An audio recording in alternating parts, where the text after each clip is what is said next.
Hello guys, आइए आज हम अपना बेहतर और मोस्ट इम्पॉर्टेंट चैप्टर जीव विज्ञान देखते हैं। और जीव विज्ञान में बहुत ही इंटरेस्टेड चैप्टर चल रहा है पाचन। वही पाचन जो डेली हम लोग कर रहे हैं, कितना खाना है, कैसे खाना है, यही सारी चीजें हमें इसमें देखना है। भोजन में हम क्या क्या खाते हैं, उन भोज्य पदार्थों को किस रूप में बदला जाता है, इन सारी चीजों पे हम इस पर अध्ययन करेंगे। तो सबसे पहले हम आइए देखते हैं पाचन क्या है, पाचन किसे कहते हैं। पाचन इसके पहले भी हम लोग पढ़ चुके हैं, तो ध्यान से देखिए पाचन किसे कहते हैं। अगर इस पे हम चर्चा करें तो पाचन एक रासायनिक क्रिया यहाँ पे हम पढ़ेंगे। फिलहाल अभी पाचन की परिभाषा देख लीजिए आप। तो बड़े बड़े जो पदार्थ हैं उनको छोटे छोटे पदार्थों में तोड़ना पाचन कहलाता है। एक सरल सी परिभाषा है, जटिल कार्बनिक पदार्थों को सरल कार्बनिक पदार्थों में तोड़ना पाचन कहलाता है। बिल्कुल नॉर्मल और सिंपल सी परिभाषा। तो बड़े बड़े पदार्थों के जो कार्बनिक पदार्थ हमारे बड़े बड़े हैं, इनको पाचन क्रिया के द्वारा किसमें तोड़ा जाता है? सरल पदार्थों में। जटिल से किसमें तोड़ा गया? सरल पदार्थों में। जटिल से किसमें तोड़ा जाता है? सरल पदार्थों में तोड़ दिया जाता है, और यह क्रिया हमारी पाचन के अंतर्गत आती है। अब पाचन में पाचन क्रिया किसका जाता है? तो हमने पीछे वाले थियरी में पढ़ाया था और हमने अध्ययन भी किया था कि हमारे पास भोजन के कितने पोषक तत्व हैं। तो भोजन के 5 पोषक तत्व होते हैं, जिनमें से पहला है कार्बोहाइड्रेट, दूसरा है वसा, तीसरा प्रोटीन, विटामिन, और इसके बाद जल और खनिज लवण। तो इन 5 पोषक तत्वों में आप ध्यान दीजिए कि पाचन किसका किसका होना है। तो सबसे पहले हमें जानना है कि पाचन हम करेंगे किसका? तो कार्बोहाइड्रेट का। दूसरा पाचन किसका होना है? वसा का। और तीसरा हमारा पाचन होना है प्रोटीन का। यही 3 पदार्थ, 3 पोषक तत्व हैं जिनका पाचन इस तंत्र के द्वारा होगा। और इस तंत्र को कहा क्या जाता है बच्चों? इस तंत्र का नाम है आहार नाल। इस तंत्र का क्या नाम है? आहार नाल। और यह आहार नाल हमारी 8 से 10 मीटर लंबी होती है। कितनी लंबी होती है? तो आहार नाल की लंबाई अगर देखा जाए तो कितनी होती है? यह 10 से लेकर कहां तक होती है? 8 से 10 मीटर तक। कितनी लंबी होती है? 8 से 10 मीटर हमारे पेट के अंदर है। आप सोचिए, इतनी लंबाई आहार नाल की है। तो ध्यान देना, आहार नाल कहां से स्टार्ट होता है? तो यह मुख से स्टार्ट होता है, और कहां जाके समाप्त हो रहा है? तो ये गुदा पे जाके समाप्त होता है। तो आहार नाल मुख से प्रारंभ होकर गुदा पे जाके समाप्त होती है। इस आहार नाल की लंबाई कितनी है? तो इसकी लंबाई 8 से 10 मीटर है। कितने मीटर है? 8 से 10 मीटर। इस पाचन क्रिया को पूरा करने के लिए हमें 2 चीजों पे अध्ययन करना है। पहला तो आपको नाम यहां बता दिया गया, पहला नाम जिसकी लंबाई भी आपको बताई गई, और वह कितनी है? वह दिया गया 8 से 10 मीटर, जिसका नाम है आहार नाल। हमारा भोजन यहाँ मुख से होते हुए इन अंगों से होता हुआ, अभी हम इन अंगों का नाम पढ़ेंगे। ये जो हमारी पाइप है, फूड पाइप, यहाँ से होते होते होते ये इस बड़ी आंत से होके ये गुदा है। ये क्या है? गुदा। तो यहाँ आके समाप्त हो जाती है, और यहाँ पर इसका पूर्ण पाचन हो जाता है। तो पहला तो मुझे आहार नाल के बारे में पढ़ना है। दूसरा मुझे किसका अध्ययन करना है? पाचक एंजाइम। किसके बारे में अध्ययन करना है? पाचक एंजाइम। और ये बड़े ही इंपॉर्टेंट है। आगे वाले लेसन में, आगे वाले पाठ में हम ग्रंथियों का नाम पढ़ेंगे। किसका नाम पढ़ेंगे? ग्रंथियों से संबंधित एक पूरा हम चैप्टर पढ़ने वाले हैं, लेकिन यहां हमें केवल क्या पढ़ना है? पाचक एंजाइम। और इनका पाचन क्रिया में बड़ा ही महत्वपूर्ण योगदान है। इनका योगदान क्या है? ये भोजन को पचाने में मदद करते हैं। इनका मुख्य कार्य क्या है? भोजन को पचाना। तो यहां हमें दोनों को पढ़ना है। पहला हमें आहार नाल देखना है, और आहार नाल में हमें जगह जगह पे कुछ ग्रंथियां मिलेंगी, और उन ग्रंथियों से क्या निकलेंगे? कुछ एंजाइम निकलेंगे। एंजाइम से कुछ रस निकलेंगे, और उन रसों का क्या होगा, हमारे भोजन पे पाचन क्रिया की जाएगी उन पाचक रसों द्वारा। आइए हम स्टार्ट करते हैं पाचन।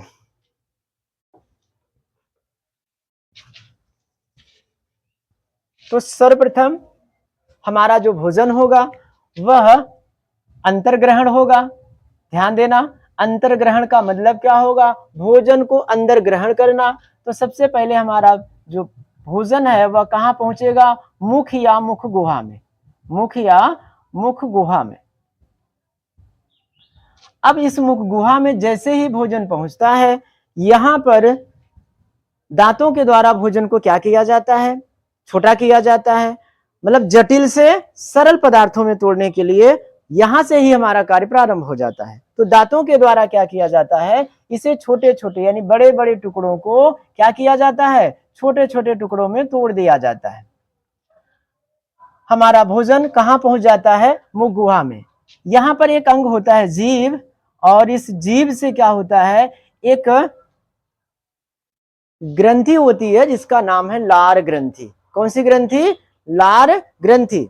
और इस लार ग्रंथि से कुछ एंजाइम निकलते हैं। क्या निकलते हैं, कुछ एंजाइम निकलते हैं। और ये जो एंजाइम निकलते हैं, ये एंजाइम का मुख्य कार्य क्या होता है, भोजन के साथ, भोजन के साथ जो भी अनावश्यक पदार्थ, जैसे आप जीवाणु, विषाणु या जो जीवाणु आते हैं, इनका ये भक्षण करती है। तो ध्यान देना,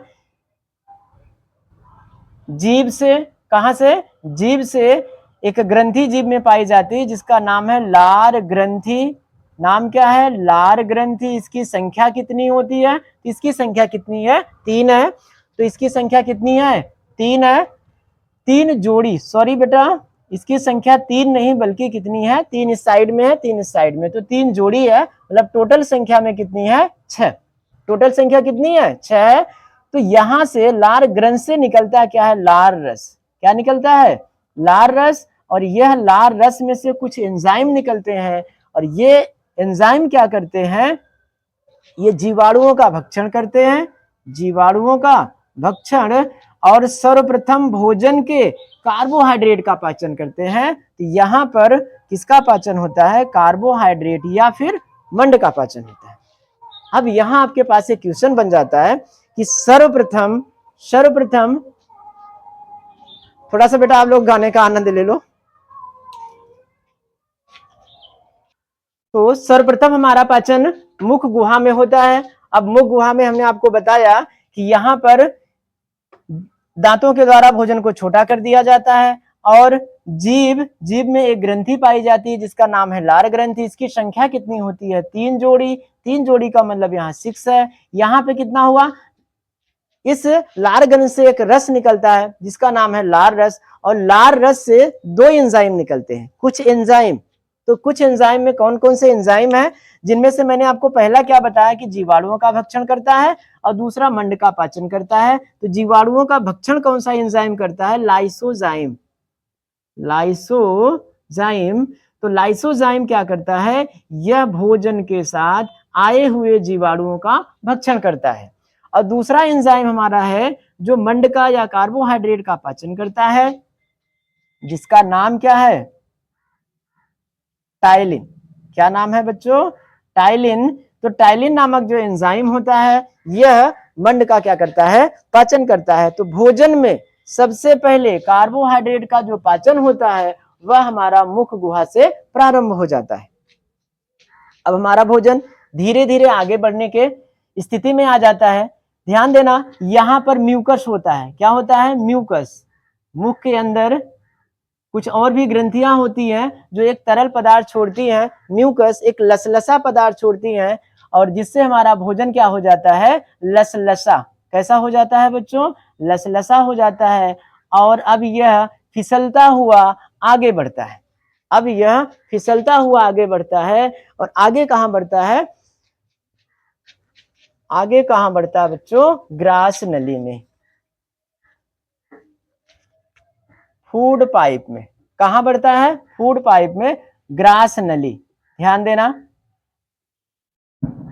भोजन हमारा आगे, ये जो बड़ी सी पाइप आपको यहां दिखाई दे रही है, इस नली को क्या कहते हैं, ग्रास नली। भोजन हमारा ग्रास नली में आ जाता है। इस ग्रास नली में कोई भी पाचन नहीं होता है, इस पर आपको ध्यान देना है, कोई भी पाचन नहीं होता है, फिर भी ये बहुत ही इंपॉर्टेंट है। अब आप सोचिए कि इंपॉर्टेंट क्यों हो रहा है। ये जो हमारी ग्रास नली है इसमें एक गति होती है।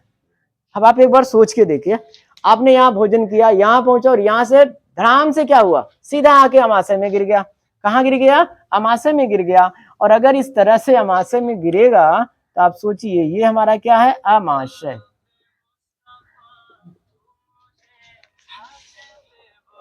ये क्या है बच्चों, इस बात को आप समझिए कि अगर यहाँ से भोजन नीचे गिरे, सीधा आए तो सीधा आके अमाशय में गिर जा रहा है, और अगर यहाँ गिर रहा है तो बार बार धम धम या कुछ ना कुछ तो आवाज आती रहेगी।